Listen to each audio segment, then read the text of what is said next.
Hi guys, welcome to Bible Breakdown. We are doing 1 Samuel chapter 19.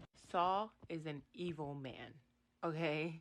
He asked everybody from his son to his servants to kill David. He's like, this is your mission. You have to kill David. But you know, Jonathan, he is a ride or die for David. That is his BFF. So you know what he did? He told David, and he was like, listen, my dad is plotting to kill you. Be careful. Verse 3, he says, I'll go out and stand beside my father in the field where you are and talk to him about you. When I see what he says, I'll tell you. Jonathan, he went to his father Saul, and he's basically pleading David's case. He's like, this man has done nothing but good for you. He's never sinned against you. He killed Goliath, and you were happy. You were rejoicing. Like, what changed? Why are you trying to kill him? He did nothing wrong. Jonathan questions Saul and says, why would you sin against innocent blood by killing David for no reason? So Saul, he's listening to Jonathan, and he's like, okay. It says that he took an oath, and the oath was, as surely as the Lord lives, David will not be killed. So Jonathan reported to David what his father said, and David went back to work for Saul like nothing happened. So another war against the Philistines broke out, and David was very successful, and he defeated them, so they all fled. So the Lord sent another evil spirit over Saul. And David, he's playing his lyre, he's playing the harp for Saul, and Saul has another spear to pierce David into the wall. So he tries to do so, but he misses David, and the spear goes into the wall. So David, it says that he ran away and escaped that night. So Saul basically sent out a search party for David so that they could kill him.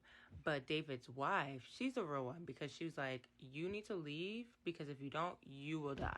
Verse 12 says, so she lowered David from the window and he fled and escaped.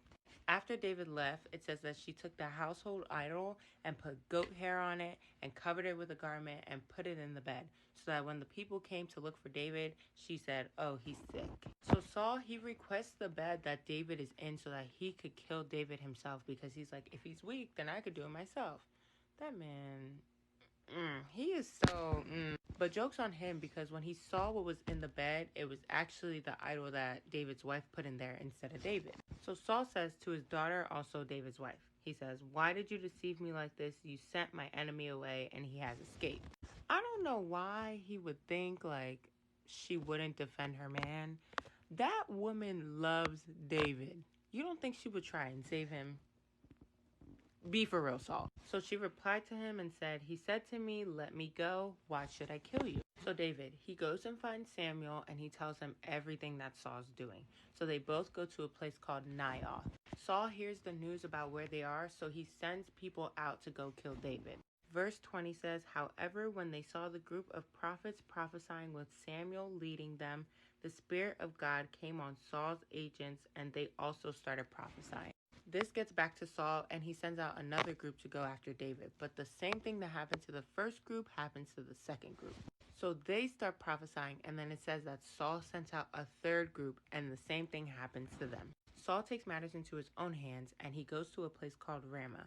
So he asks the people in Ramah, where is David and Samuel? So they tell him that they went to Naioth, and Saul starts going over there. The last two verses, verse 23 and 24 says, so he went to Naioth and Ramah. The Spirit of God also came on him, and as he walked along, he prophesied until he entered Naioth and Ramah. Saul then removed his clothes and also prophesied before Samuel. He collapsed and laid naked all that day and all that night. This is why they say, is Saul also among the prophets? So what happened to all the people that Saul sent happened to him. But Saul was publicly humiliated because man took off his clothes and was naked and just laid there. That's what he get. But yeah, that's the end of chapter 19, and that's all I got for y'all. I'll be back tomorrow with chapter 20. I love y'all. God loves y'all more. Have a great night.